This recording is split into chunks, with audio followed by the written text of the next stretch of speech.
ओम ब्रह्म सत्यम सर्वधार। आज दास की कबीर वाणी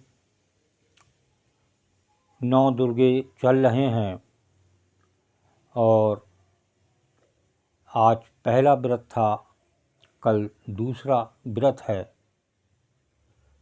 तो हम क्या ऐसा करें जो हमें उस व्रतों में व्रत करके एक किसकी उपासना करें, क्या चीज़ छोड़ें। देखिए, वाणी बहुत क्लियर संदेश दे रही है। ये कबीर वाणी बहुत ही सुंदर, और ये अगर आपने मन से इस वाणी को ग्रहण किया और चले तो निश्चित ही इस 9 दिन में ही आपको लाभ होगा। अगर इस वाणी के हिसाब से थोड़ा सा भी अपने अंदर चेंज लाते हैं तो आइए सुने कबीर वाणी। भूले थे संसार में,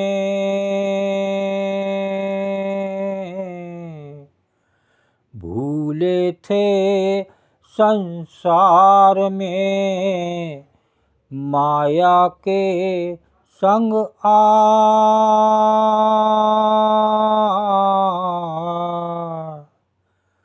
सतगुरु राह बताइया, सतगुरु राह बताइया, फिर मिले तिह जाए कबीरा, फिर मिले तिह जाए।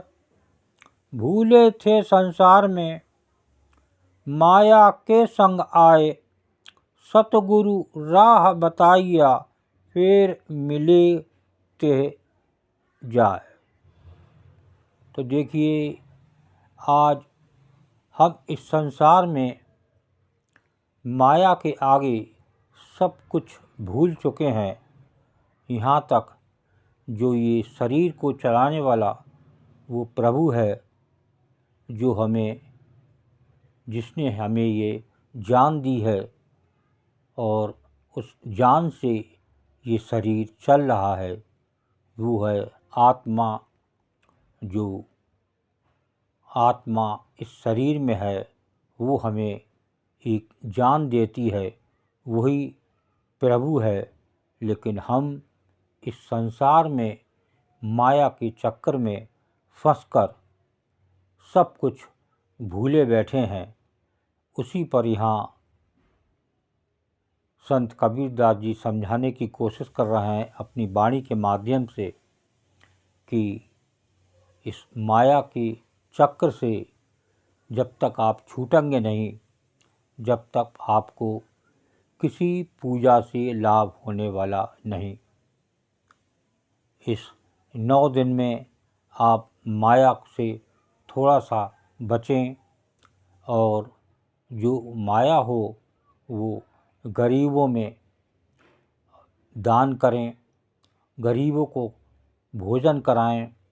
तो ये एक बहुत सच्ची पूजा है।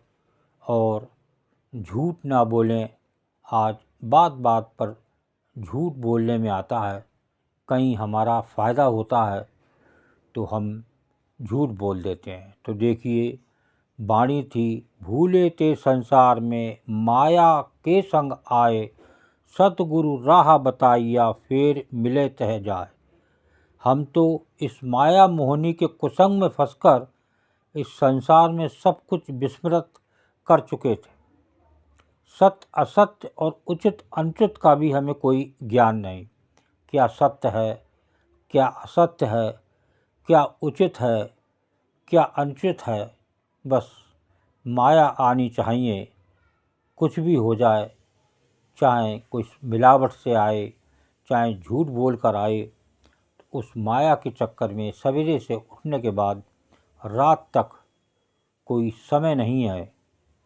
उस माया को हर समय बटोरना है, और कभी थोड़ा सा टाइम मिल गया चलते फिरते तो कोई मंदिर पड़ गया तो उसके हाथ जोड़ लिए या एक लोटा जल चढ़ा दिया, और दिन भर आप झूठ बोल रहे हैं तो ये पूजा से आनंद वाली आनंद नहीं, वो आनंद अंदर है।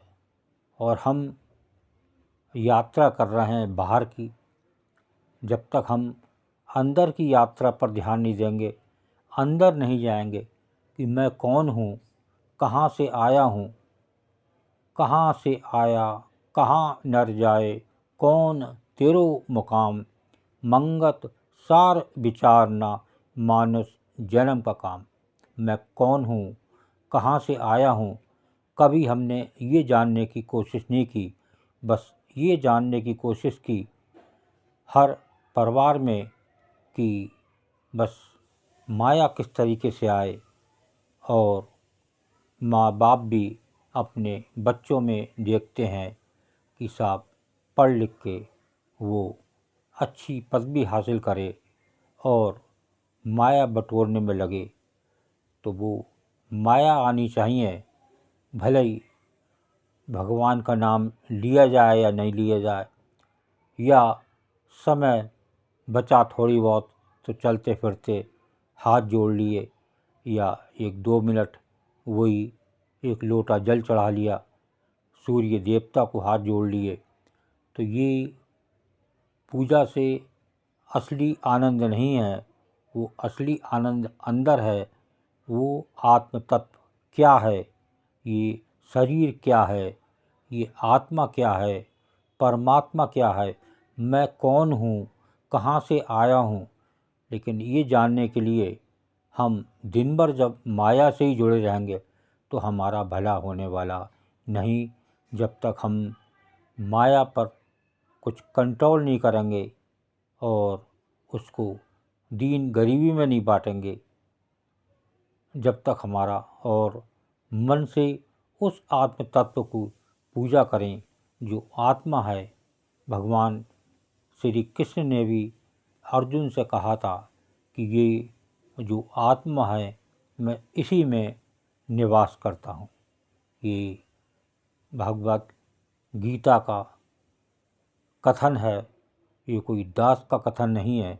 इस पर ध्यान दें और कबीर वाणी का आनंद लें, और नव दुर्गा में ये व्रतों में एक अच्छे मन से चलें और तभी आपका भला होने वाला है।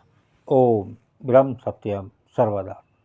दास की कबीर वाणी अच्छी लगी हो तो ज़रूर शेयर करें ताकि और भी लोग जानें, और ये नौ दुर्गा जो चल रहे हैं वो आपके लिए, आपके परिवार के लिए अति मंगलमय। ओम ब्रह्म सत्यम सर्वदा।